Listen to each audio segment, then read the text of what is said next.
G20 meetings throughout the year, ending with the G20 Leaders Summit. When we launched the G20 presidency a year ago, I said that this must be the people's G20. The people of South Africa must own and embrace this G20. I said it cannot belong just to the leaders, but to the millions of people who have a stake in the discussions and the decisions that will be taken by the G20. This was the first time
summits on 6 continents.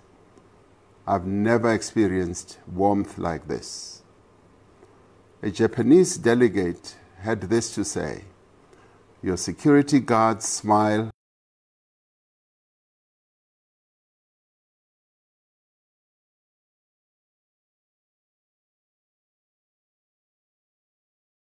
treats us like welcomed family, not foreign dignitaries."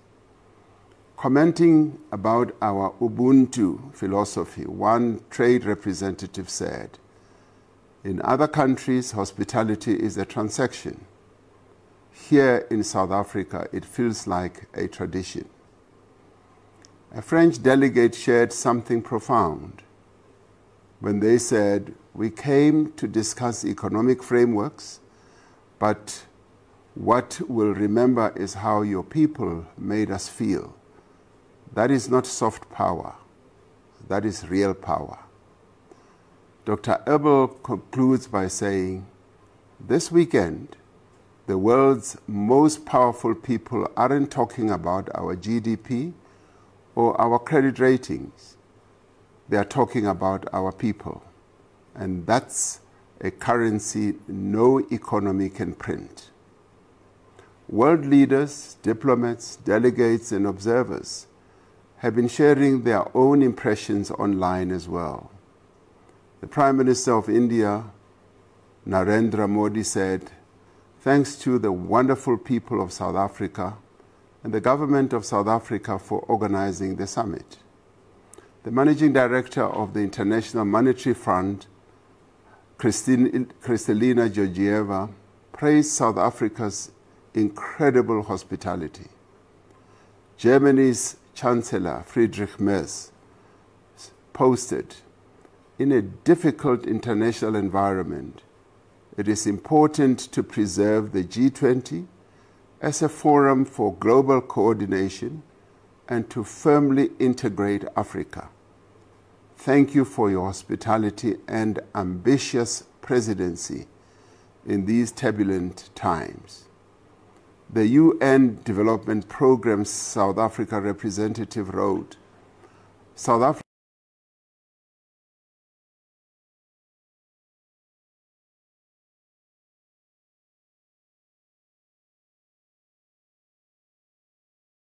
Africa delivered a G20 that showed the world what African leadership looks like: dignified, strategic, and people-centered." A young global leader from Kenya wrote, "No matter the language, Ubuntu is understood. South Africa brought that spirit to the G20 and the world felt it. This is what I'd like to thank the people of South Africa for showing up for your country, for standing by your country, for showing time and again that no matter what difficulties we face, when it comes down to it, we remain proudly South African. And once again, as your president, I say thank you.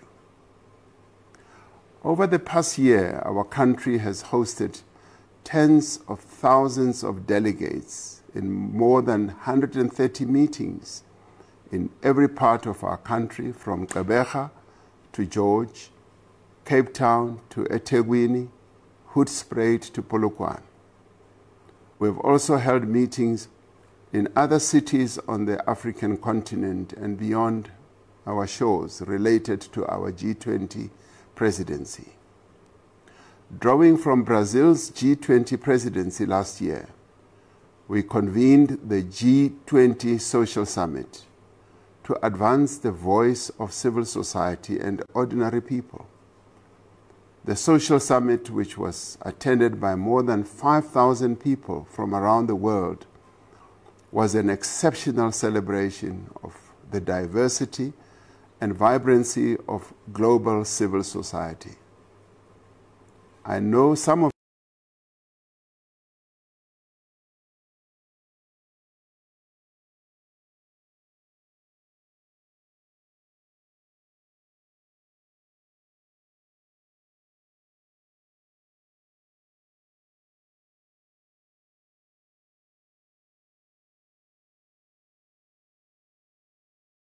you might have been inconvenienced by the influx of visitors to our country. There were road closures and there were other disruptions to your daily lives. We thank you for being patient and understanding, and we apologize for any difficulties you might have experienced. We thank the many people from across the country who welcomed visitors to our cities, to our towns, through our airports, living in our hotels for the time they were here, conference centers, restaurants, and tourist sites. We thank our security services personnel who ensured that all G20 events took place without any incident. We thank all members of different social sectors who participated in the engagement groups and in other G20 activities throughout the year. We thank the business people who participated in the G20 business forums and the B20 for bringing together businesses from other countries to focus and discuss our own economy. We thank the presiding officers and members of parliament, members of the judiciary, academics, and many others who organized their own sector G20 meetings. We also thank our media for keeping our people informed about the G20 processes that were unfolding all over the country. We thank our premiers for having been such welcoming hosts.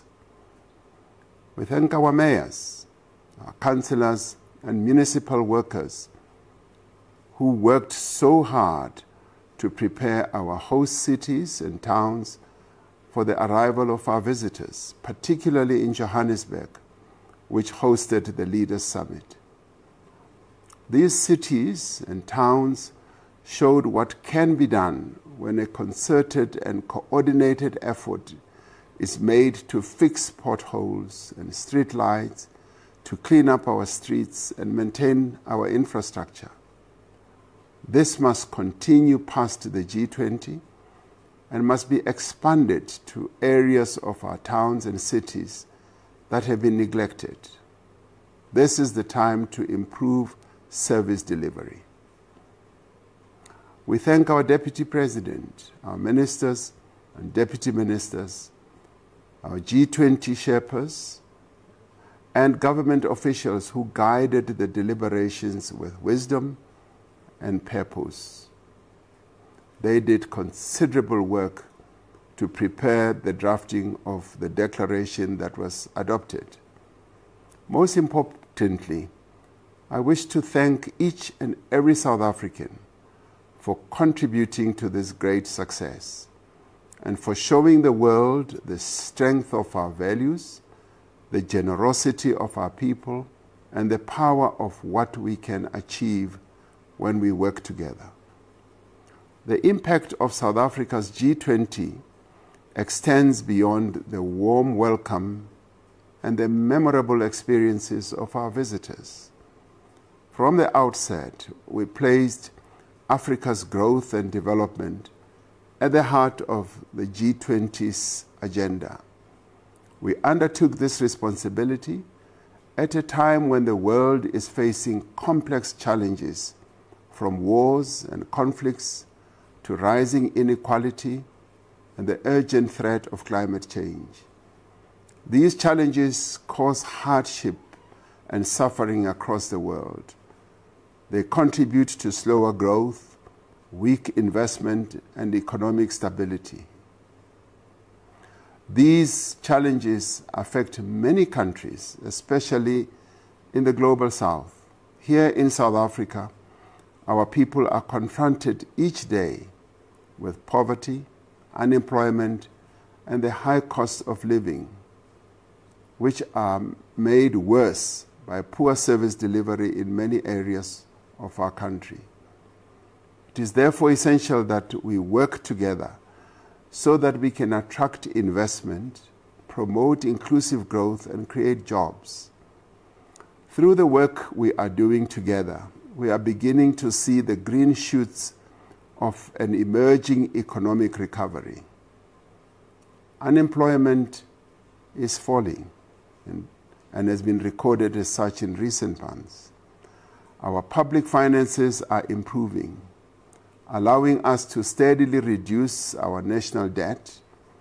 We have recently seen a sovereign credit rating upgrade. This progress was recognized in a recent speech by a prominent South African business leader, Mr. Adi Enthoven, who said that after a decade of decline, South Africa has turned the corner. He said our economic trajectory is positive and improving. We are also working together to confront some of our greatest social challenges, such as crime and the violence perpetrated by men against women. Just over a week ago, we classified gender-based violence and femicide as a national disaster. This classification should provide us with a broader range of measures to intensify our shared effort to end this scourge and pandemic. While some thought to create division and polarization between nations, we used our G20 presidency to reinforce our shared humanity. We fostered collaboration and goodwill. We affirmed that our shared goals outweigh our differences. The leaders' declaration adopted at the summit is a clear demonstration that the spirit of multilateral cooperation is alive and strong. The adopted declaration reinforces the importance of the G20 as the premier forum for international economic cooperation and its continued relevance in the face of a rapidly changing global environment. This is particularly important as the G20 represents approximately 85% of the world's GDP, more than 75% of world trade, and also represents around 2/3 of the world's population. We have ensured that this G20 is inclusive and reflects the strength in our diversity. working with leaders of the G20 countries, we were able to find agreement on actions that will improve the lives of people of South Africa, as they will improve the lives of people of Africa and the world at large. We found agreement on some of the issues that hold back the growth and development of our country and our continent. One of these issues is the national debt that many countries are burdened with. Many countries, especially in Africa, spend more on debt repayments than they do on health and education or infrastructure. The G20 leaders agreed on further mechanisms to provide relief to countries with unsustainable debt levels, to reduce the cost of debt, and to increase affordable financing, especially from international development banks. The G20 leaders recognize that climate change is having the greatest effect on those countries and communities that are most vulnerable. They agreed on increased funding and support for countries to prevent disasters and to rebuild in the wake of devastating climate disasters. There was agreement on increased funding for climate action. This is particularly important for countries like ours as we undertake a just energy transition to a low-carbon economy in a manner that protects workers, businesses, and communities. The G20 leaders also agreed that the critical minerals that the world needs should benefit those countries and communities where those minerals are found and extracted. There was agreement that countries like South Africa should be able to process and beneficiate the minerals they mine before selling them to other countries as finished products. This will create jobs for our people. The agreements reflected in the G20 leaders' declaration are just the beginning. We will continue to advocate for global progress on these and other priorities, building on the foundation laid during our G20 presidency. We will work to advocate and to fight for a more equal world. South Africa commissioned the work of the G20 Extraordinary Committee on Global Inequality that was led by Professor Joseph Stiglitz, which produced the first G20 report on global inequality. The report sets out a clear set of recommendations to address this global challenge. We agreed that we will work with other willing countries to support the establishment of an international panel. Through these global agreements and actions, we will be better able to grow our economy and to create jobs for our people. The G20 consists of 19 countries plus the European Union and now the African Union. As the G20 presidency, South Africa invited 16 guest countries to participate in the G20 discussions, including especially a number of African countries and Africa's regional economic communities and financial institutions. All G20 members attended all the G20 related meetings throughout the year, except for one member country.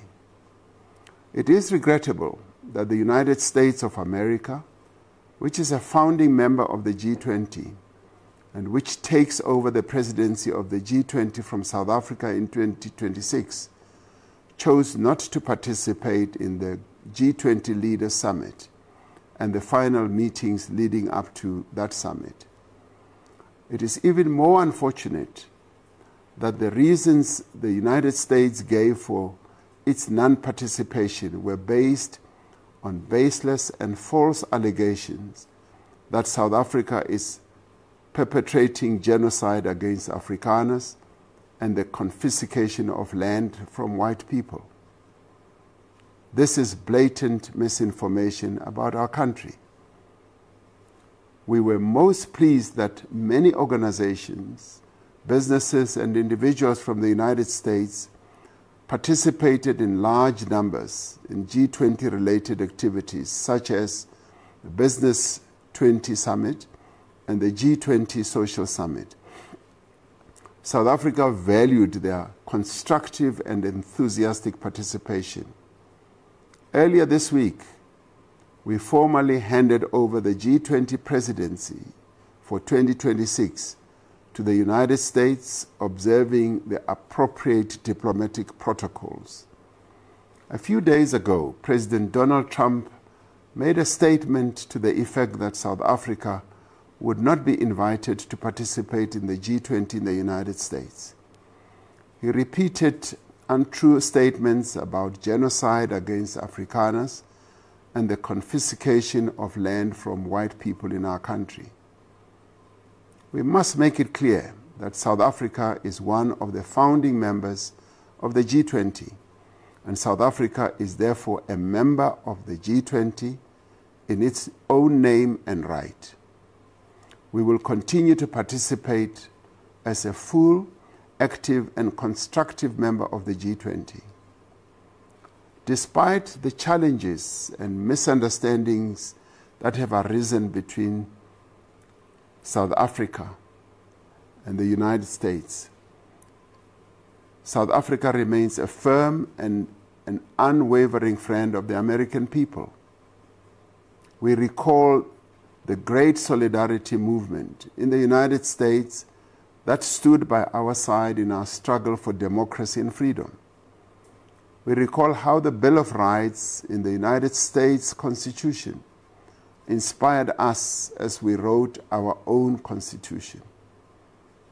We offer the people of the United States nothing but goodwill and friendship. We affirm our commitment to continue to engage in dialogue with the United States government and to do so with respect and with dignity as equal sovereign countries. We value the United States government and its people as a partner. We have common interests, common values, and a shared wish to advance the prosperity and well-being of the people of both of our countries. As a country, we are aware that the stance taken by the United States administration has been influenced by a sustained campaign of disinformation by groups and individuals within our country, in the United States, and elsewhere. These people who are spreading disinformation are endangering and undermining South Africa's national interests, destroying South African jobs, and weakening our country's relations with one of our most important partners. We must remind these people that South Africa is a constitutional democracy with a Bill of Rights that guarantees equality under the law.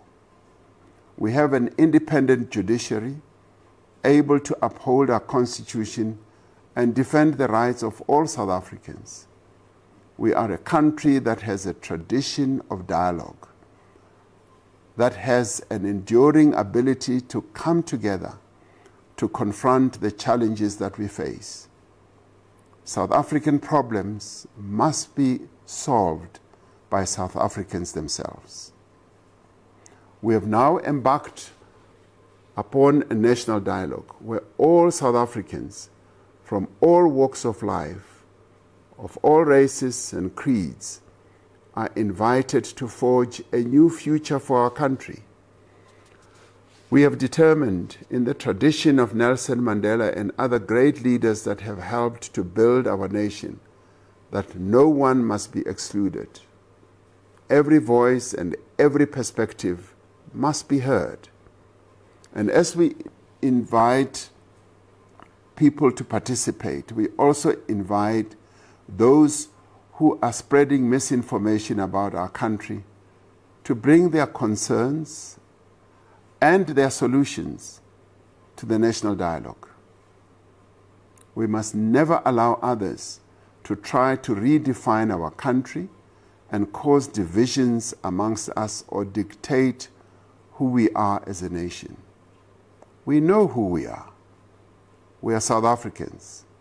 We are defined by our ability to work together and to find solutions to problems that beset our country. We live together, work together, learn together, laugh together, even play together. We also pray together as we did today during the National Day of Prayer. We also mourn together. We celebrate together and face our challenges together. In the best and worst of times, we have stood together. We must work with greater focus and determination to address the many challenges our country is facing and make our South Africa a peaceful, prosperous, and great nation. And as our sportsmen and women have taught us, we are stronger together, always. Lastly, thank you once again for coming together as South Africans to host a very successful G20. You made us proud. Nkosi sikelela iAfrika, Morena ubuluke sitjhaba sa heso. God CN South Africa. God bless South Africa. Mudzimu ba pathucheze Africa Chipembe. Hosi katekisa Africa. I thank you.